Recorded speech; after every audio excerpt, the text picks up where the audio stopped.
Hey there, this is Jim. Thanks for tuning into the show. I'm so glad that you're here.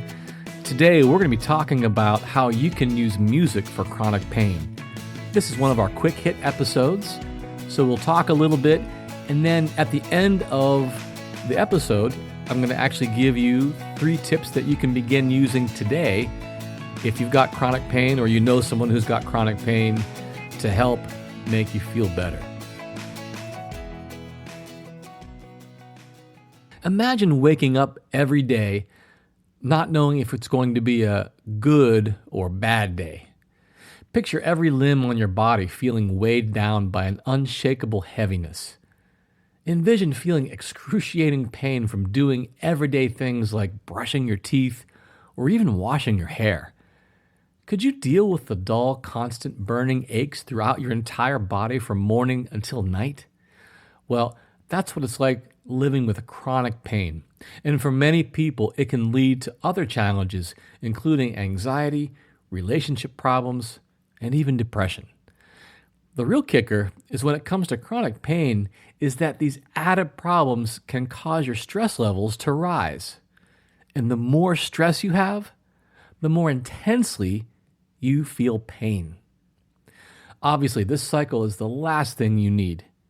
But if you're one of the 30 million people in the U.S. suffering from chronic pain, I want you to know that there is hope to obtain lasting, effective relief without having to swallow another dangerous, addictive pain pill.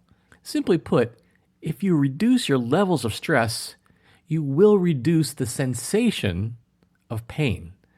Of course, while painkillers can numb your pain, they do nothing to alleviate stress chemicals out of your body. But here's the good news. You can do something right now to erase stress and free your body from crushing, debilitating aches and pains. And you can do it with something that is easily accessible and costs next to nothing. Even better, this pill-free solution is something you likely already love. Of course, I'm talking about music. Now, I know you might be thinking, how in the world will music alleviate my pain? And that is certainly a valid question. But let me tell you about some of the research behind what I'm talking about here. This first study is about how music mutes your perception of pain. Now, the study was published in the Frontiers in Human Neuroscience journal. Researchers observed 30 women between the ages of 40 and 60 with fibromyalgia to determine the effects of daily music listening on pain and stress. Over the course of 14 days, participants rated their pain intensity, perceived control over their pain, perceived stress level, and music listening behavior at 5 different times each day. Researchers found that listening to music throughout the day gave the patients the feeling of having more control over their pain than those who didn't. And they attributed these results to music's ability to effectively reduce stress. The researchers also cited earlier studies showing music's ability to help relax the nervous system, particularly by lowering both blood pressure and heart rate. The researchers concluded, and I quote, "Perceived control over pain was significantly increased after having listened to music. This effect was especially profound in patients who listened to music more often, with an increase in the number of music episodes being associated with an increase in the pain-reducing effect of music listening." So basically, the more often the patient listened to music, the more pain reduction that they felt.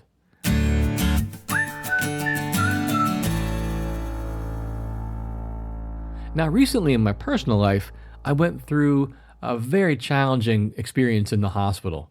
I had 3 surgeries in about 72 hours. 2 of those surgeries were to stabilize me after some very serious complications. I had contracted sepsis. And during my time, I had to be admitted to the ICU, where I was really unable to move for many, many days. And when I started to come out of that, I had to relearn how to get out of bed because I had about 9 incisions in my abdomen. And I had to learn to walk again. Now, what helped me through this was grabbing my phone and turning on a Bob Marley playlist. In fact, I turned on the song, it's called "Could You Be Loved?" And because things were so challenging in the hospital, this was the first time I had listened to any music in about 10 days. And though I was in pain, the music helped me to focus on something other than the pain. Instead, I listened to the lyrics. I found myself enveloped in that good feeling that reggae gives me. And before I knew it, I was walking around very slowly. And though I couldn't dance yet, I allowed my head and shoulders just to move a little bit. And I noticed that while the music played, that my mood was improving by the second. I wasn't thinking about any of the pain anymore. And just for a little while, I felt like my old self again, which in that moment was a big deal. It really helped get my mind in a good place that let me eventually get out of the hospital and continue my recovery at home. And then as I was home, I started to walk around the house because it was really cold. It was February. I'd walk circles around through the living room and the dining room, and in my sweater pocket I would carry my phone and listen to this Bob Marley playlist over and over again. Now at first I could only walk a few steps, and then I could walk once around the house and then twice around the house. And after about 6 weeks, I got myself outside and I started getting up into being able to walk a few miles at a time. So obviously I can't say enough about how this was a non-medicinal way that I was able to manage my pain and motivate myself to get up and move my body, which I found really helped me to heal in a good way.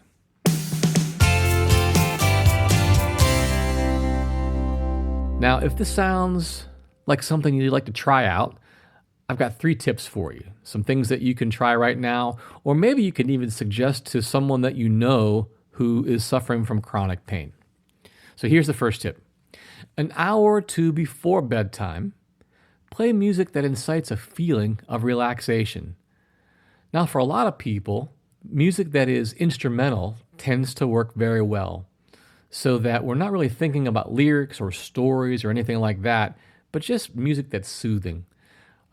Personally, I like to go a step further and listen to very natural music.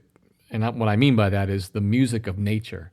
I love to listen to recordings of breezes through the trees. I love listening to ocean sounds, or even like a recording of a small stream. For me, those are very soothing sounds.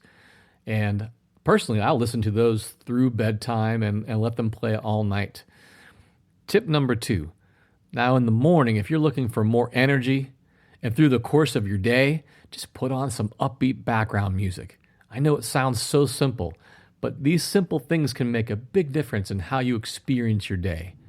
While the music's on, if you're healthy enough and comfortable enough to do it, let yourself move a little bit to the music. Maybe you tap your foot, or you could snap your fingers. You could tap on the couch or on the table. Let your body sway a little bit, or maybe you feeling a little wild and you want to do some dancing.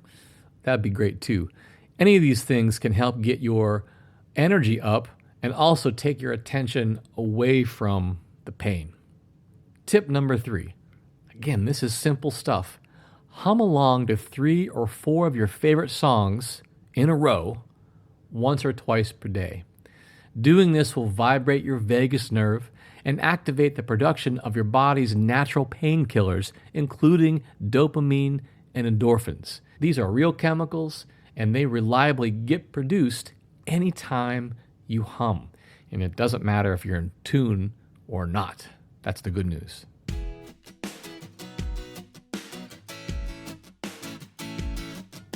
Well, that wraps up this episode.